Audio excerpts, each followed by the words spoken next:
మనిషికి నిద్ర ఎందుకు పట్టదండి? భయమైనా ఉండాలి, కోపమైనా ఉండాలి, కోరికలైనా ఉండాలి. ఏదో ఒకటి లేకపోతే మనిషికి నిద్ర రాకపోవడానికి ఉందండి. మనస్సులో ఏదో ఒక తపన ఉంది, మనస్సులో ఏదో ఒక ఆరాటం ఉంది.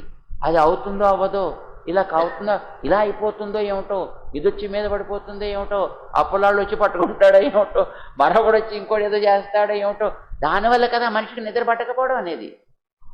లేదు ఎక్కడి నుంచి ఏదో వచ్చి దాన్ని పట్టుకు పీడించేస్తుందో ఏమిటో. మనస్సులో ఉండేటటువంటి భయం వల్లనో, కోరికల వల్లనో, ఆశ వల్లనో ఏదో ఒకటి కారణం అవుతుందండి ఎప్పుడు మనిషికి నిద్ర పట్టడం లేదు అని అంటే. అవి లేకుండా ఉందనుకోండి, మనసు ప్రశాంతంగా ఉందనుకోండి, హాయిగా గుండె మీద చేయి వేసుకొని వాడు చక్కగా నిద్రపోగలుగుతాడు.